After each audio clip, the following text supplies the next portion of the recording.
Hi, everybody. My name is Kobe Warner. This is KOBLIZZY, and I am so happy to be back for another episode. I am going to actually not have a song a week. Song of week. I'm not gonna have a song of the week this week. I was actually about to say there's a song of the week, but there isn't because we're talking about music the whole time. So, a couple episodes ago, you might remember that I did my top 12 live performances of all time. And I picked 12 because 12 is my favorite number and I like to brand shit. But I'm like Taylor Swift in the number department. But I just really like 12 and I could think of that many Tiny Desk performances. Did I say it was the top 12 live performances of all time? That's not what it was. That's what this is. Today, we're doing the top 12 live performances of all time. But unlike the Tiny Desk one a couple of episodes ago, the top 12 Tiny Desk performances of all time, though that was ranked, I'm pretty sure that one was numbered. I tried to do them in order. This one's in no particular order. I truthfully just do not have time to figure out which one I like. And honestly, which one I like the most. And I am so kind of connected to all, if not most, if not all of these performances in a way that is so visceral for whatever reason. And so I don't think I'll have any problem justifying why I like them. But they're all equal. This is an equal opportunity ranking video. So this is 12 performances I like, but they are in no particular order. And they are from any avenue. Some of them are tour performances. Some of them are at the Grammys. Some of them are not. They're all over the place. Hotels, award shows, all kinds of situations. And so I actually could probably do these 12 performances, top 12 performances of all time, 5 times. I could probably make 5 of these podcast episodes just because there's so many live performances that I love. When I was a child, I wanted to be an entertainer. I've always wanted to be an entertainer. I've always wanted to sing. I've always wanted to perform. I've always wanted to host. I've always wanted to use my charisma. But apparently not my speech skills. I've always wanted to use my charisma as a tool to bring people into something, to entertain them, whether that be music, acting, art, etc. But I love to be on the stage. And in musical theater, the reason I started doing musical theater was because I wanted to sing on a stage in front of an audience. And the most feasible and accessible opportunity that I could find in middle school I started doing plays at 7, and I did my first musical in the 6th grade. So yeah, in middle school. The most feasible opportunity that I could find to do singing on a stage in front of people was to audition for the plays because there were always musicals happening. And I could sing the national anthem once in a while at 5Ks and shit. But to really perform a lot, which is what I wanted to do, I had to join the musical theater troupe. At least that was the outlet that I found.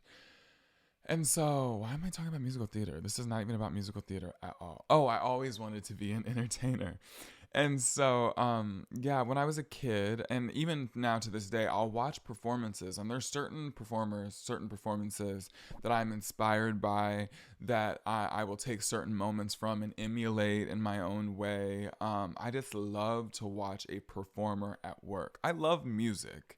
And I really enjoy the art of making music and appreciating music and the mechanics of it all. I think it's very cool. But performing is another talent and another ability. And if you are fortunate enough to be a fantastic performer and a fantastic musician, it's you've struck gold. You've really struck gold. Some people are fantastic performers and they're not great singers. Some pop stars. Also, lots of drag queens are amazing performers. And if you ask them to sing, they probably couldn't, So there's performing that doesn't involve singing and live performance. But there are certain performers that have this unique ability. And we're kind of going to talk about a lot of them today. Singer-dancers, not just singer-dancers, just some singers. You'll see. I should stop with the caveat and just get into the top 12 live performances of all time instead of dancing around their bush until the end of time. Number 1, but they're in no particular order. Number 1 is Lady Gaga at the Grammys in 2010. So Lady Gaga has a plethora of iconic performances, and I had a really hard time choosing which one that I wanted to include, just one. Her 2009 VMAs performance where she sings Paparazzi and then she starts bleeding and then she hangs from the ceiling by her arm is iconic. But everybody knows that performance. That performance goes viral all the time on TikTok nowadays. And so I wanted to talk about a performance that I really love and I think it's so iconic, but I don't see people talk about it that often. And that is her 2010 Grammys performance. At this performance, there was this man. I actually don't know if he was like a celebrity cameo or something, or just an actor. I really have no idea who this man was. But like this dude's walking around the stage and he's like, Lady Gaga something. She's a monster. She's a fame this. He's trying to like, that's her vibe. Back then she was kind of like spooky and creepy and weird. He was like, she's a monster. And she comes equipped with 5 #1 singles. And they were in the Fame Factory. Lady Gaga's first album was called The Fame. And in the Fame Factory, I guess the idea was like this was a toy or something. So he's like, oh, she comes with 5 #1 singles and this, that, and the other. She's a monster. She's a monster. And then Lady Gaga pops out of like this platform. She's like 12 feet in the air. And she's like, here I am. And then she jumps down. She literally just leaps off the platform and then like is caught in like a basket catch by the dancers, like a basket toss or whatever. She's jumped down there and they just caught her. Like when you like set into the fall, you know what I mean? Maybe you don't, but they used to do it on that Cheer show on Netflix. I just don't remember what it's called. But anyway, she jumps off this thing into the dancer's arms. And she was very much over 10 feet in the air. Like she was very high up. And then they do Poker Face. And I forgot to mention, while she was atop that platform, before she jumped down, she was like, I wanna hold 'em like they do in Texas, please. Fold 'em, let 'em hit me. Raise it, baby, stay with me. Whoa, whoa. She's like singing like a piano. That was a really slow run. I said, whoa, whoa, whoa, whoa, whoa. I was trying to remember the notes. Whoa, whoa, whoa, whoa, whoa. Whoa, whoa. It's a little low, but more like that. Anyway, she's like singing over the piano, and then she jumps off the platform. They catch her, and then the Poker Face music starts. She's like, na na na na, and she does like the whole dancey, carry my, like Poker Face thing. And then the song ends, and the dancers grab her, and she's like, no, and they take her, and then they throw her in fire. They literally throw her in this hole, and then fire shoots up, and it was just so cool. And then I have an eye booger. Excuse me. I hope you definitely couldn't see that. I definitely didn't need to mention it. They throw in the fire, and then she comes out, and there's double pianos, and it's Elton John and Lady Gaga, and they're both covered in ashes.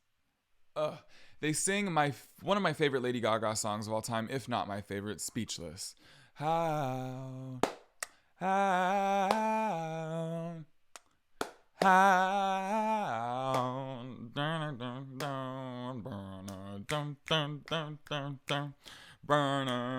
and it's just like it's a she wrote it for her.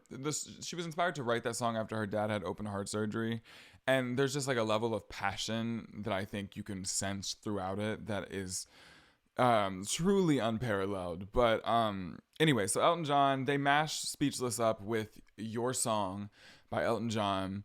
And then he says, when he near the end of the performance, how wonderful life is with Gaga in the world.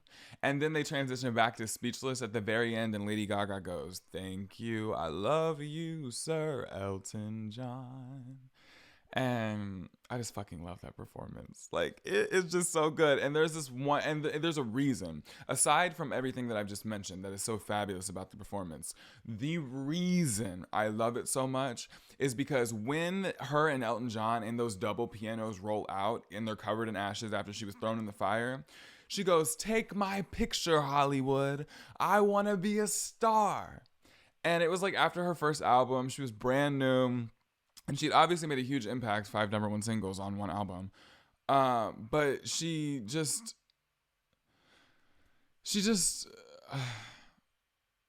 different. There's nobody like Lady Gaga. There's nobody like her. My number 2 performance is actually the same year, 2010, at the same award show, the Grammys. 2 iconic performances in one night, if you can even believe it.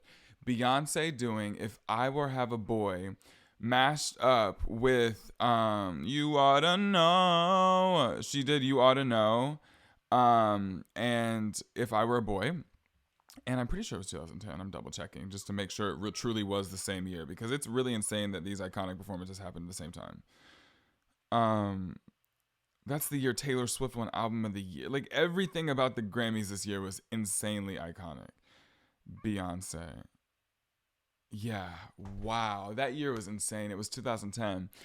That performance of Beyonce, she did that If I Were a Boy You Ought to Know mashup um on a couple different tours. The I Am World Tour. She did it on I Am Yours. I've been watching her concert specials in preparation for seeing the Renaissance World Tour next month, and I literally seen that mashup a couple of times, but she also did it on the Grammys. And there's just something about that Grammys performance that has a special sauce on it. First of all, she has like 100 or more dancers and like these all blacked out, like protector, I don't know, like super scary looking, like costumes. I don't know. They're supposed to like be like soldiers or like something like that. And they like have this whole formation thing going on the entire performance, which really adds a layer to it. It's really cool.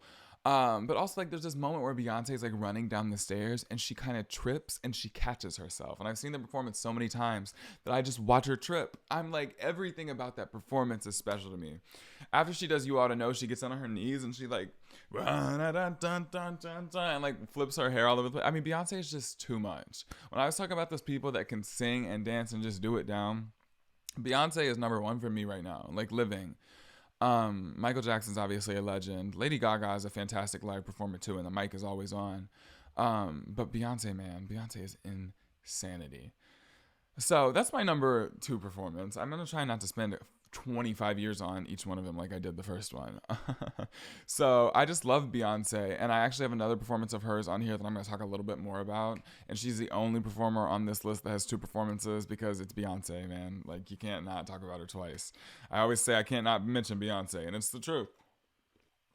So I love that Grammys performance, and I just wanted to mention it directly after that Lady Gaga one because it's iconic that they were done the same year. It's too much, even. It's too much. And so my number 3 performance, again, in no particular order, is my queen, Shoshana Bean, performing Make It Rain at the Ace Hotel Theater in 2018. I discovered Shoshana Bean around this time, like 2017. I discovered Shoshana Bean when we did Godspell.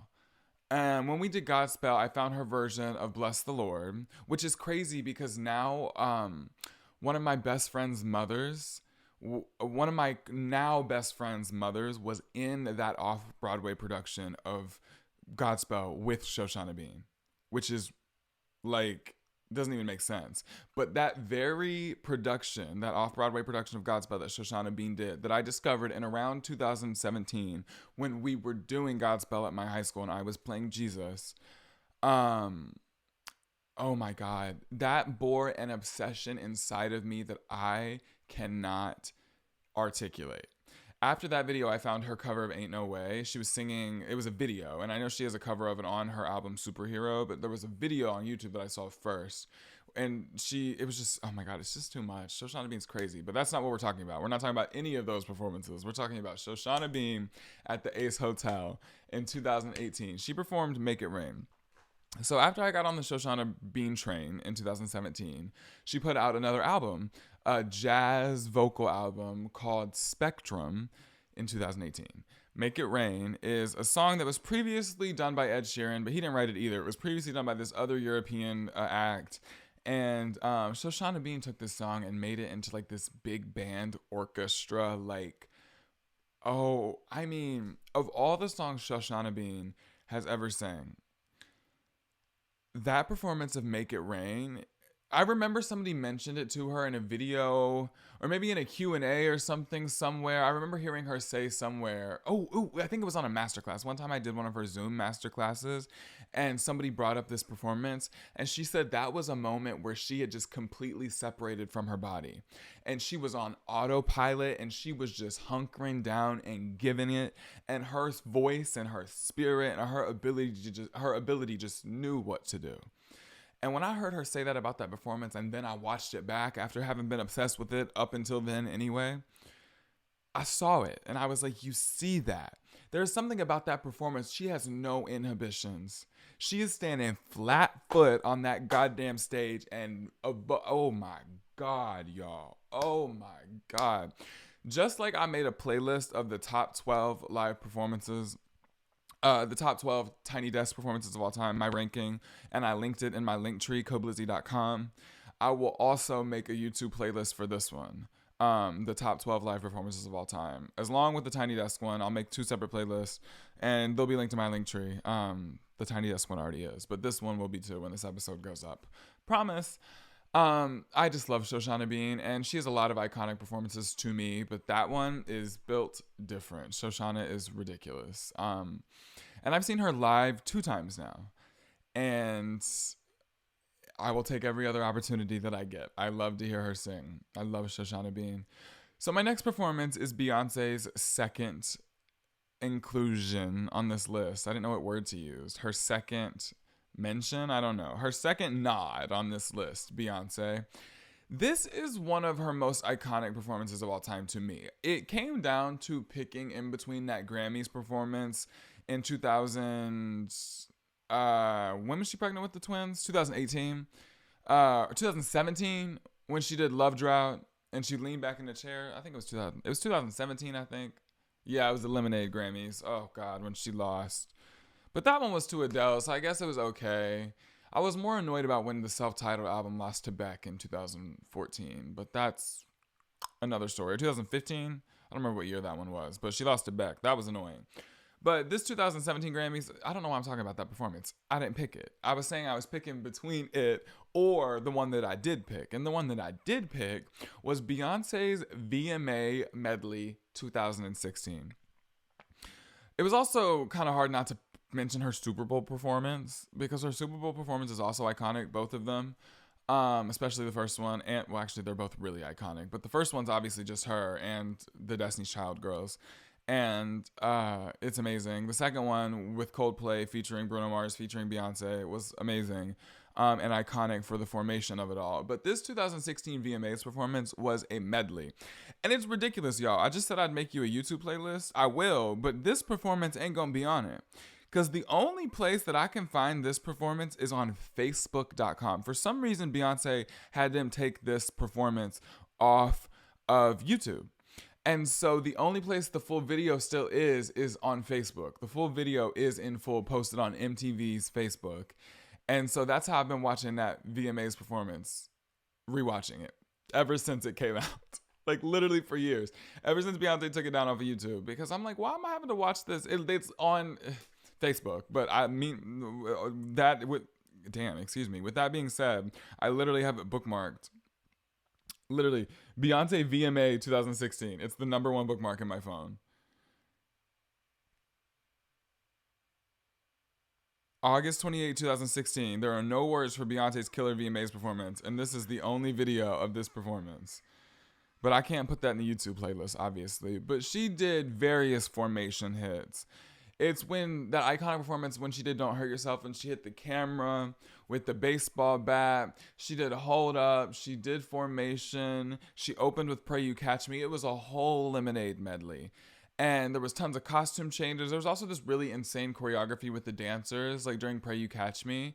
After, near the end of the song, there was like I don't know if they're supposed to be gunshots or like what, but there were like these popping sounds, and each time like a dancer would fall and then their light would go red, and there was a bunch of dancers and sometimes a couple dancers would fall. It was just a really cool picture.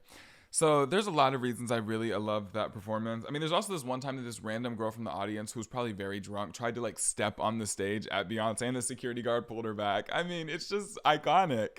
Like, I just love when you've seen a performance so many times that you notice every little detail about it, you know? In that VMAs performance that I've been watching on Facebook since 2000 whatever, she ate. The next mention, the next nod, I don't know what to call these little mentions on this top 12 list. I wish I had numbers. It's number 5, but like I said, the numbers don't matter. These are not ranked by any means. I really love Alicia Keys.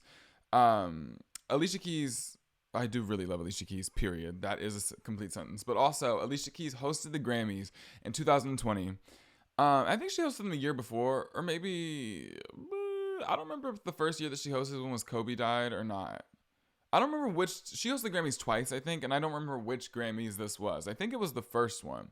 But she did this Songs I Wish I Wrote medley, and it was like anywhere. It was Boot Up. It was,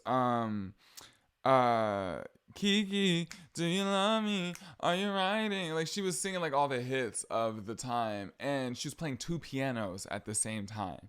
And that Alicia Keys performance was so legendary because something about her energy is so cool. And I remember she was saying, like, this is Club Keys where the music is good, the vibes are right, and we're just gonna have a good time or something like that. And I don't know, Alicia Keys is just that girl to me. There's something about her energy and her vibe that I can really appreciate. So yeah, I just wanted to mention that Songs I Wish I Wrote performance. I think it's from the 2020 Grammys, but I'm pretty sure when Alicia hosted the Grammys in 2020 after Kobe passed away the same day, I'm pretty sure that was her second time hosting. So that the Songs I Wish I Wrote might be the 2019 Grammys. I'm not sure, but it's one of the two. I hope. Might not be either. I guess I could look. I'm acting like I don't have resources. A literal handheld computer 2 inches to my right, and I'm acting like I have no lifelines. Songs I wish I wrote. 2019, baby. At least it was one of the two. So I was right. It was her first Grammys, and the second time she hosted was 2020. So correctamundo. Moving on. So if you've listened to this podcast, you might have heard me talk about my mother before, and you might say, oh, Beyonce. And I'm talking about my other mother. And you might be like, oh, Taylor Swift. And I'm like, no, my other mother. And you're like, oh, Yebba. And I would say, yeah, you're right. And I've talked about Yebba a million times. I'm obsessed with her for obvious reasons. If you're aware of Yebba's existence and her vocal prowess and her tone and her songwriting, her lyricism, her vocal choices, the rearrangements, every live performance, everything about Yebba is musical perfection. There's so much tone and silk and emotion. I mean, just you can describe Yebba's instrument in any way that you'd like, any word that means decadent and glorious, and you might be right. Because Yebba is incredible. But the performance that put her on the map is the one I'm going to talk about. So I am going to be basic this time. The rest of the time I was like, oh, I didn't want to pick the one people would think about. But I'm going to be basic today. Because when Yebba did My Mind at So Far NYC in 2016, it was so severe that I just spit about it. And the world stopped. Because the performance is tragic and heartbreaking. And the song definitely takes Yebba back to the passing of her mother, who died by suicide, unfortunately. Rest in peace. And Yebba talks a lot about how that was a journey that was not the easiest for her to navigate, as I'm sure you can imagine. But she also made an album about it. I mean, Dawn is largely about, healing from her mother's passing and talking about her mother's passing, talking about her mother's impact in all her glory. And My Mind is where that started, My Mind is really what made us all aware of Yebba, besides her Instagram videos and YouTube, her Instagram covers and stuff. They're still on YouTube to this day. I don't know if they're on her Instagram anymore. But yeah, that Mind performance. And then she put she's only ever sang the song live once. She put it on streaming. My Mind is on streaming now. And it's literally the exact recording from the So Far performance. It's not a studio recording or anything. She sang that song and she was like, I'm good. And I get it because it's something it's such an experience. It's so emotional. But the way that she sang that song once, and it has transcended years and mediums. I mean, that Sasha Colby's lip sync performance of My Mind is one of the first things I saw of Sasha Colby at Sasha Velour's Nightgowns. Sasha Colby did My Mind by Yebba. I mean, even drag performers are lip syncing this song. Yebba posted on her Instagram story the other day that a marching band was doing an arrangement of My Mind at a football game or some sporting event or whatever marching bands do. I'm like, it's transcended and moved and touched people on every front. And I cannot wait until the world knows about Yebba. I think maybe she would say she can wait until the world knows about Yebba. I really feel like she doesn't want to be like a massive superstar. But she certainly has the goods. I mean, she's so damn good. Live, laugh, Yebba. The next performance on my list is from the Grammys as well. But this time it was the 1992 Grammys. So we're taking it back about 30 years. Jesus, 31 years? Mariah Carey. One of my favorite vocalists of all time. Her first couple of albums are earth-shattering to me, and they literally like shaped my early high school experience. I was really obsessed with early 90s Mariah Carey in high school for some reason. I feel like that's super specific.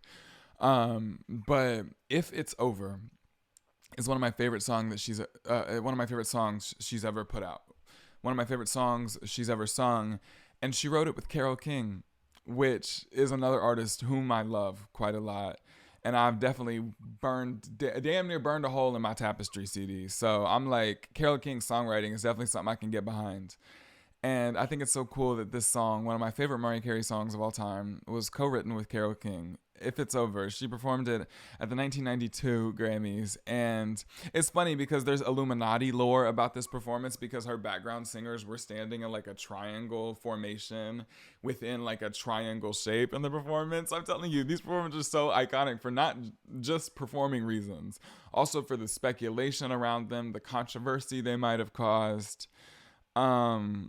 Yeah, it's just funny because I definitely don't think Mariah Carey's in the Illuminati. I think they were just standing in a triangle because that's a shape.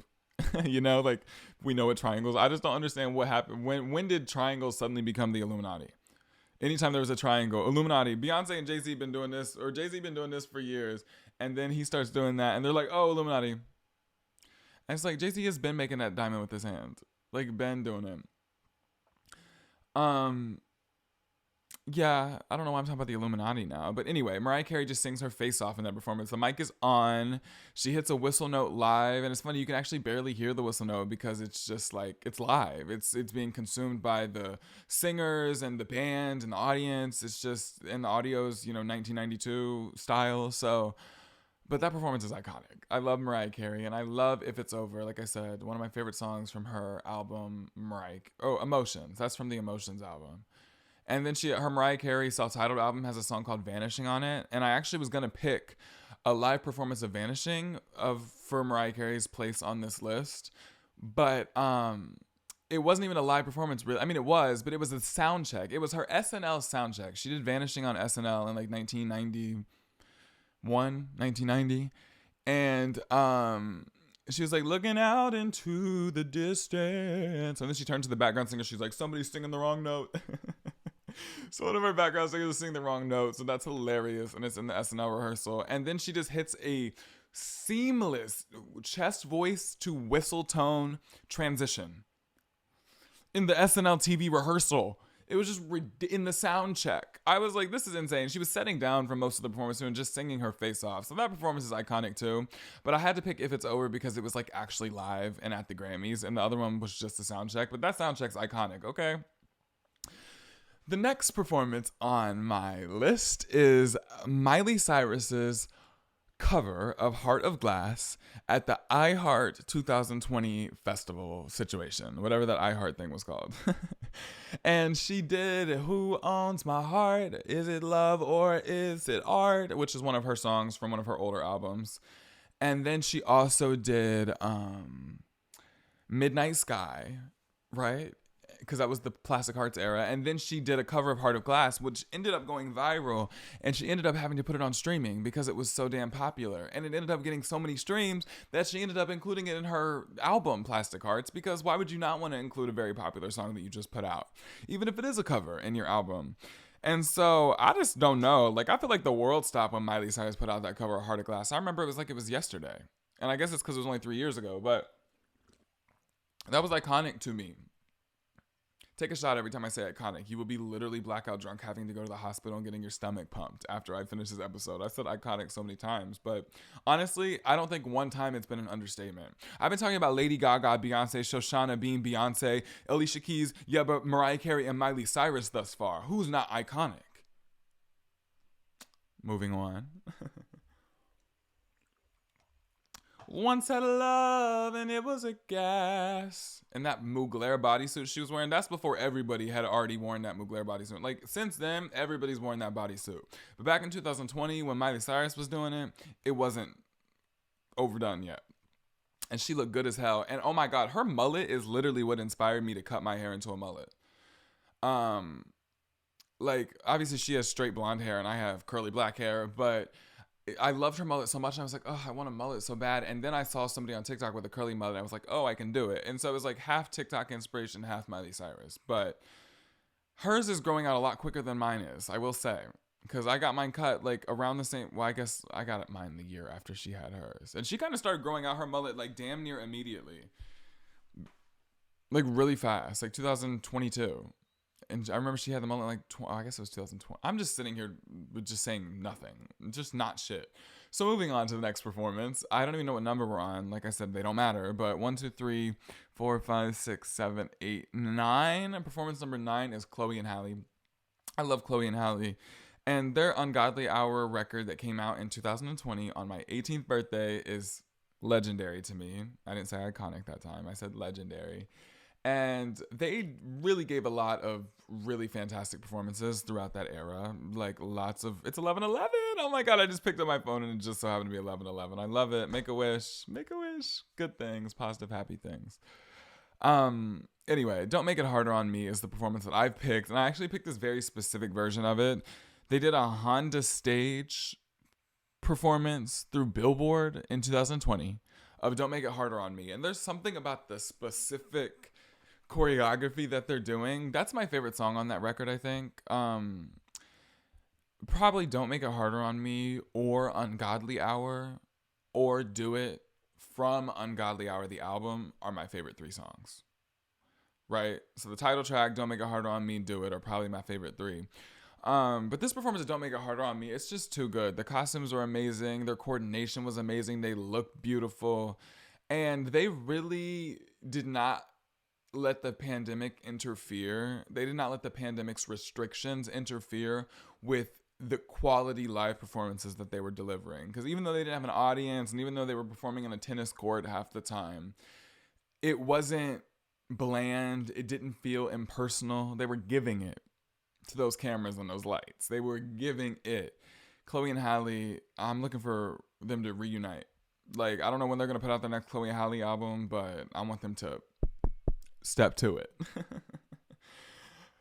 Moving on, this next performance is actually so legendary that it doesn't even make sense. Like, and this time, you might not have agreed with me all the other times, but this time it truly is not an overstatement. Aretha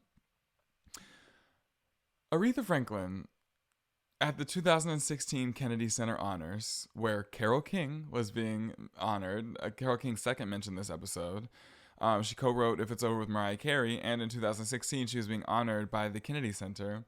And she wrote one of Aretha Franklin's really big hits, Natural Woman. She even recorded it before Aretha did. I'm sure you guys know that. Maybe you don't. But Carole King obviously, or not, again, maybe not obviously to you, but Carole King has her own version of Natural Woman, if you don't know Carole King music. And Aretha Franklin did her own version of it, obviously, and it became popular as well. But both versions, I think, were probably popular if you ask people who were listening to music at the time that those songs were actually coming out. I digress. I'm talking about nothing. Aretha Franklin had not played the piano in years in 2016. At this point, you know, she passed away about 2 years later, unfortunately. Rest her soul. I love her. But she had not played the piano for a very long time at this point. And she she comes out and she sits down the piano and you could, in a fur coat to the floor. And I'm a vegan, but I'm not saying shit because it's just too cunty and legendary to criticize. Aretha Franklin cannot be criticized for this. And she's dead, you guys, so calm down. She comes out in this floor-length fur coat. She sits down at the piano. And that overwhelms Carole King for obvious reasons because Aretha Franklin hasn't played the piano in years. And I think this was probably a pretty known fact, at least maybe to somebody like Carole.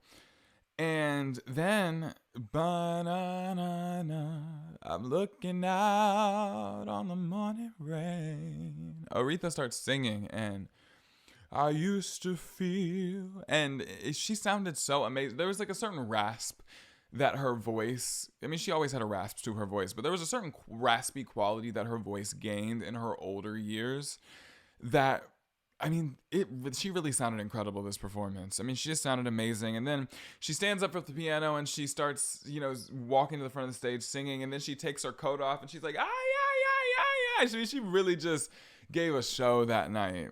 She sang her face off. And I cannot imagine how much that meant to Carole King to see the Queen of Soul sitting there and standing, rather, just giving it like that for you, throwing her fur on the ground. It was just too much. And she walked on stage with her pocketbook. She's so legendary. I read online that Aretha Franklin always took her pocketbook with her on stage because you had to pay her before the performance, and then she would keep her money in her pocketbook with her on stage, and because she didn't want anybody to have her money. Boop, I get it. Like, are you kidding me? I wouldn't trust people with my money either, especially when everything was in cash. So yeah, that Aretha Franklin performance at the 2016 Kennedy Center Honors is purely legendary, and yeah, it's truly a moment. I've watched that video so many times. My next performance is kind of a pivot in a different direction. It's funny. I talked about in the last episode how much I like Glee on the heels of Alex Newell winning a Tony. Congratulations again, Alex and Jay Harrison G for winning Tonys and being the first non-binary peoples to do so, the first out non-binary peoples. Anyway, I talked about how much I liked Glee last week, and Kristen Chenoweth had a brief stint on Glee, and literally the very first number that I remember, maybe it was not the first number she sang on the show, but it was the first number she sang for the class, was Maybe This Time. And in the show, it was a duet with Lea Michele. But Kristen Chenoweth did Maybe This Time on a tour in 2015, and she put it on a live album. And that live album I was really seated for back then. And I at least remember listening to that live album on the beach all the time. She sang My Coloring Book and God on High, Hear My Prayer. She sang a bunch of gorgeous musical theater pieces.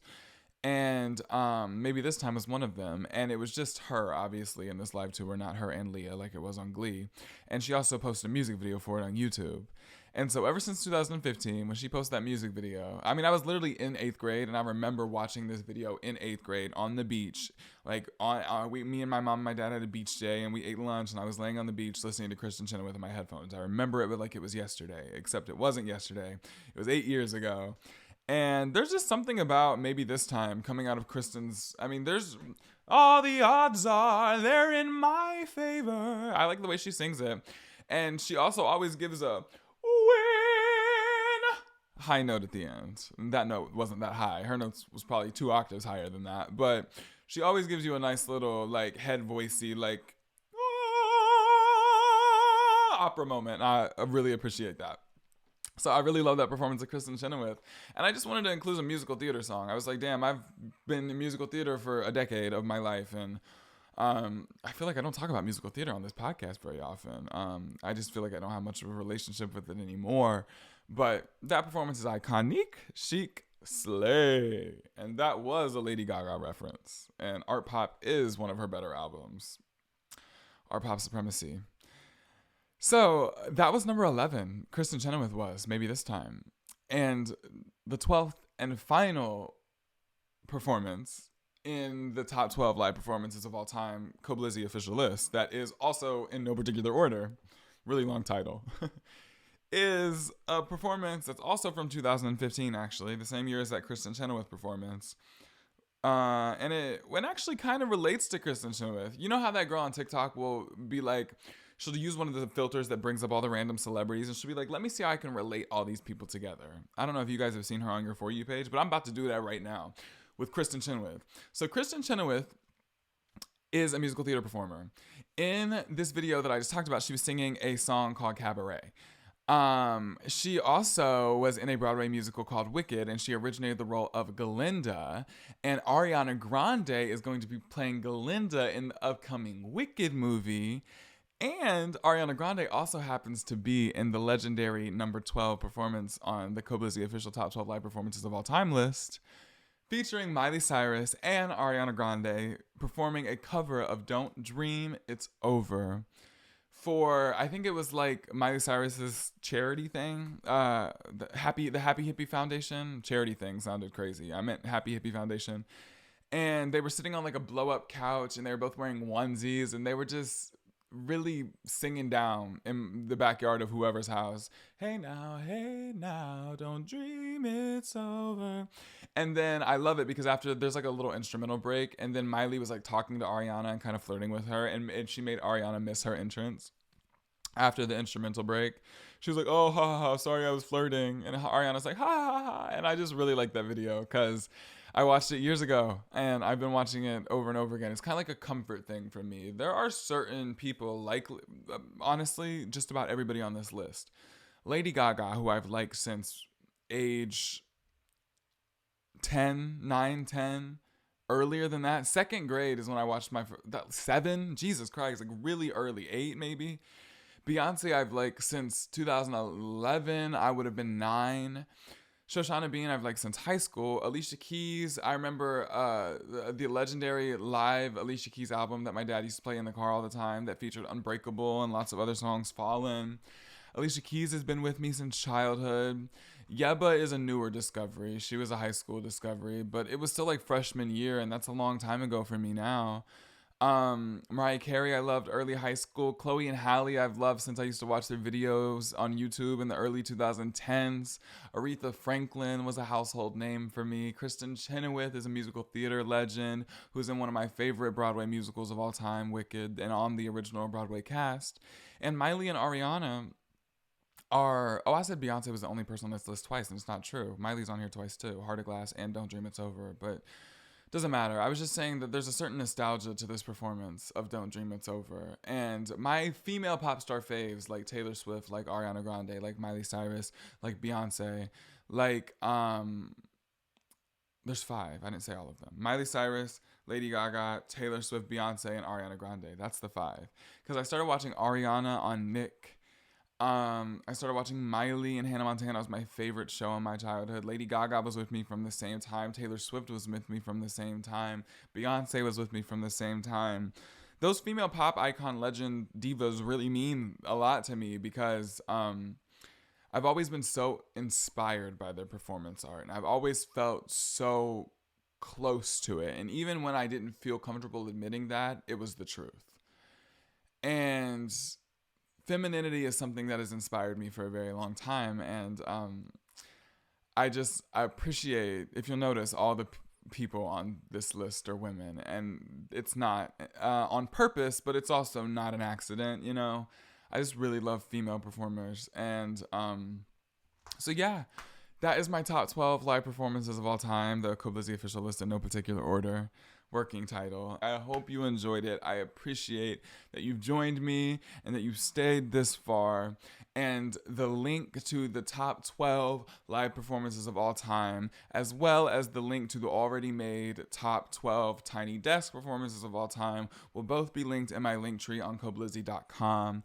In my link tree, you can also find my personal Instagram and TikTok at KOBLIZZY, both of them. You can also find my podcast TikTok, that's at KOBLIZZY Show.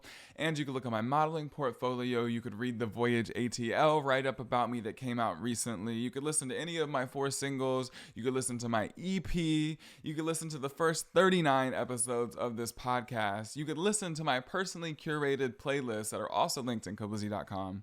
Or you could kiss my ass. I'm kidding.